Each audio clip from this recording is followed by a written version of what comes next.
तुम जब भी इस भेष में कुछ भी भिक्षा लोगी वो भिक्षा 4 गुना ज्यादा हो जाएंगे। एक सुनहरे गांव में टुनटुनी नाम की चिड़िया रहती थी। गांव में सूखा पड़ने की वजह से पूरी तरह से जमींदारों की कर्ज में डूब चुकी थी। टुनटुनी पूरे गांव वालों से कर्जदार हो गई थी। टुनटुनी अनपढ़ और ना ही कामयाब होने की वजह से टुनी शहर जाकर गांव वालों से छुपकर भीख मांगकर अपना गुजारा करती थी। टुनटुनी अनपढ़ और ना ही कामयाब होने की वजह से टुनी शहर जाकर गांव वालों से छुपकर भीख मांगकर अपना गुजारा करती थी। टुनटुनी अपने गांव से निकलते ही भिखारी के वेश में आकर वो शहर चली जाती। भगवान के नाम पर दे दो भैया, मेरा कोई नहीं है इस दुनिया में और मैं गरीब भी हूँ। ठीक ठाक तो दिख रही हो, जाकर कहीं काम क्यों नहीं कर लेती? भैया अगर कुछ देना है तो दो, वरना अपना रास्ता नापो। टुनटुनी हमेशा ऐसा ही करती थी।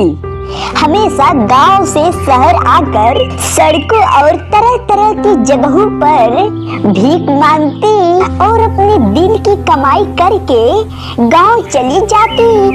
अरे जमींदार साहब, वो देखिए वहाँ से टुनी आ रही है, उससे अपने खेत की ब्याज मांग लीजिए, वरना कल सुबह फिर भाग जाएगी।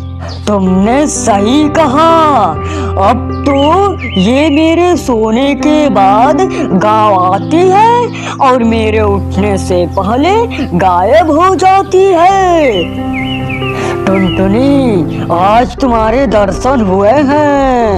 अरे मालिक, आपने तो मेरे सारे खेत ले लिए, अब ये छोटी सी कुटिया ही मेरे पास बची है। क्या आप इसे भी हथियाना चाहते हैं? देखो गरीब टुनटुनी, तुम ब्याज नहीं भरोगी तो हम सब ले लेंगे, इस घर को भी नहीं छोड़ेंगे। ये लीजिए मालिक, आपके ब्याज के पैसे, और अगले महीने पूरे पैसे देकर अपना खेत छुड़ा लूंगी। टुनटुनी के पास इतने पैसे देखकर दोनों आश्चर्यचकित रह गए। जमींदार तुरंत पैसा ले लिया और घर की चौखट से गुस्से से चला गया। अरे मुंशी, टुनी के पास इतने पैसे आए कहाँ से? और भावताओं से पता चल रहा है कि और ये गांव का बड़ा साहब है, और बातें तो ऐसी कर रही थी कि ये सारी जमीनें खरीद लेगी हमसे। और ऐसा ही सिलसिला चलता रहा। टुनी हमेशा गांव से सुबह वेश बदल कर निकल जाती और शहर जाकर फिर से भिखारी बनकर भीख मांगती थी और पैसा जमा करती थी। एक दिन जमींदार अपनी पत्नी कोयली को शहर में समंदर दिखाने को ले गया हुआ था। वहीं पर टुनटुनी भीख मांग रही थी। तुम मुझे एक दोगे, भगवान तुम्हें 10,000 देगा। अच्छा, ये है तुम्हारी नई खेल? गांव में तो बहुत ठाट बाट से घूमती हो और यहाँ आकर भीख मांगती हो। कृपा करे मालिक, कृपा करे, ऐसा ना करे। मैं ये ऐसा अपना घर चलाने के लिए करती हूँ। मालिक, मैं आपके पूरे पैसे इकट्ठे कर ली हूँ मालिक, और मैं जल्द से जल्द आपके पास आने वाली थी। टुनटुनी, तुम वापस गांव चलो, वहाँ चलकर देखना तुम्हारी रहना दुश्वार हो जाएगा। जमींदार और मुंशी दोनों मिलकर गांव वालों को बता देते हैं। बेचारी टुनटुनी कहीं भी जाती लोग उसे भिखारी कहकर शर्मिंदा करते थे। अरे वो देखो, गांव के सबसे बड़े भिखारी गांव में आ रही है। अरे भैया, जल्दी से चिल्लर अपने जेब से निकालो, इस भिखारनी को देना है। पूरे गांव से टुनटुनी अपनी भिखारी होने की ताली सुन सुनकर थक हार कर बेबस होकर इस सुनहरे गांव को छोड़कर चली जाती है। जमींदार ने मेरी घर ले लिया, मेरी सब कुछ खत्म हो गई। भगवान ने मुझे अनाथ भेजा था और मैं आज भी अनाथ ही हूँ। इस जीवन में रोने से अच्छा है कि मैं अपना जीवन कहीं त्याग दूं। टुनटुनी जंगल के एक कुएं के पास जाकर सोच में पड़ी ही थी, तभी वहाँ पर एक तपस्वी साधु तपस्या में बहुत ज्यादा लीन थे और उनकी आंखें खुल गई। वो देखते हैं कि टुनटुनी उस कुएं के पास खड़ी है। अरे बेटी, तुम बहुत परेशान लग रही हो। बालिका, क्या समस्या है? और यहाँ कुएं के पास सालों से कोई नहीं आता, लेकिन तुम यहाँ क्यों आई हो? मैं क्या बताऊं, मेरी जिंदगी इस जंगल से, इस कुएं से भी गहरी है। बेचारी टुनटुनी अपनी सारी बातें उस तपस्वी साधु को बताती है। बालिका, मेरा तपस्या भंग करने का मैं तुम्हें दंड भी दे सकता था, लेकिन तुम्हारी परेशानी बहुत जटिल है, इसीलिए मेरे पास एक उपाय है। तपस्वी साधु ने अपने कमंडल का जल निकालकर टुनटुनी के ऊपर छिड़क दिया। टुनटुनी ने जैसे ही आंखें बंद की, उसके ऊपर हल्की सी रोशनी आ गई। बेचारी टुनटुनी भिखारी वाले भेष में ही आ गई। ये आप क्या कर रहे हैं? मैं अपने पहले वाले भेष में ही आ गई। मैं इस भेष में कैसे आ गई? अरे बालिका, तुम डरो मत, मैंने तुम्हें आशीर्वाद दिया है। तुम जब भी इस भेष में कुछ भी भिक्षा लोगी, वो भिक्षा 4 गुना ज्यादा हो जाएंगे। लेकिन बालिका, सिर्फ इस भेष में ही, और इसकी शुरुआत मैं करता हूँ।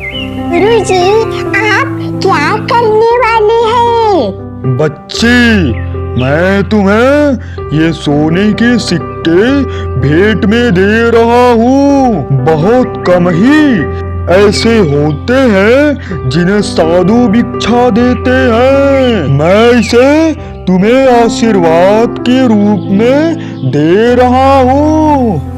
गुरुजी, मैं इसे एक सपना समझूं या क्या समझूं? मेरे साथ भगवान ने कैसा खेल खेला है, मुझे तो कुछ भी समझ में ही नहीं आ रही है। फिर साधु ने सोने के सिक्के दिए। टुनी के भिखारी के वेश में होने के कारण वो सिक्के 4 गुना ज्यादा हो गया।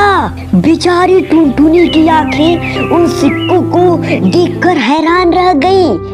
टुनी उस सिक्के को जौहर की दुकान पर बेच दी और सारे पैसे लेकर गांव के पास वाली जमीन में बड़ा सा घर बनवाई। ठेकेदार साहब, मेरी ये घर थोड़े बड़ा बनवाना। मुजुंदरवन गांव के वासियों को इस जमीन पर दावत देनी है। जो औरत सड़क पर भीख मांगती थी, आयु इस तरह की कैसे हो गई? जब ऊपर वाले का दिन है, तुम बस एक अच्छे से बड़ा सा घर बनवा दो, बाकी का काम मुझ पर छोड़ दो। बड़ा सा घर बनवाकर टुनी सुंदरवन वासियों से अपने बेइज्जती का बदला लेनी चाहती थी। टुनटुनी को जो भी भीख देता तपस्वी साधु के कृपा से वो 4 गुना ज्यादा हो जाता। देखते ही देखते टुनटुनी भिखारी से अमीर बन गई, लेकिन टुनटुनी का सारा व्यवहार भिखारी जैसा ही था। टुनटुनी अपनी बड़ी सी घर में बड़ी सी दावत रखी और उसने जमींदार, मुंशी और गांव के सभी लोगों को बुलाई। उसने अपना नाम छुपाकर सारे गांव वालों को न्योता दिया। सुनो सुनो सुनो, भागलपुर गांव के बाहर जो बड़ा था महल है, वहाँ के मालिकिनी ने बोली है भागलपुर वासियों को दावत पर बुलाई है। सुनो सुनो सुनो। जमींदार साहब, मैं अंदर जाकर उस महल को देखो। वो महल बहुत बड़ा है, हमें चलना चाहिए। वहाँ जाकर हमें भी फायदा हो सकता है। अच्छा, तब तो हमें जरूर चलना चाहिए।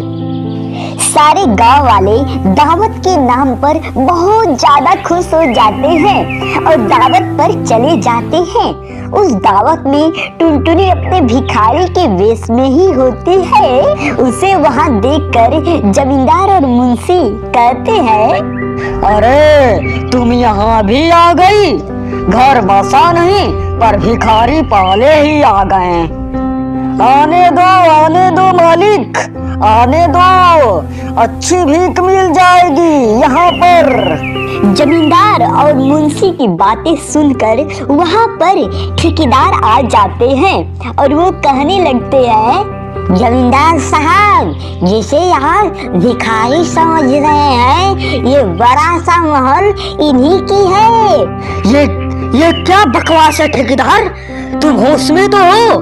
जमींदार साहब, मैं सच कह रहा हूँ, ये महल मैंने ही बनवाया हूँ और टूनी जी का ही महल है। लेकिन ऐसे कैसे? ये शहर में रहकर भीख मांगती थी और आज इतनी बड़ी महल का मालिकिन ये टुनटुनी कैसे हो गई? तब टुनटुनी कहती है, जमींदार साहब, मैंने तो बस अपनी हालातों की वजह से मांगती थी, लेकिन आप सब अपनी कर्मों से मांग रहे हैं। सब कुछ होते हुए भी तुम्हारे पास कुछ भी नहीं है। मेरे पास कुछ भी नहीं होकर भी आज मेरे पास सब कुछ है। टूनी की ये बातें सुनकर ये दोनों उदास हुए और सारे गांव वाले शर्मिंदा हुए और टूनी से माफी मांगने लगते हैं। लेकिन उसके बावजूद भी टूनी शहर जाकर भीख मांगकर अपनी जिंदगी जीती थी।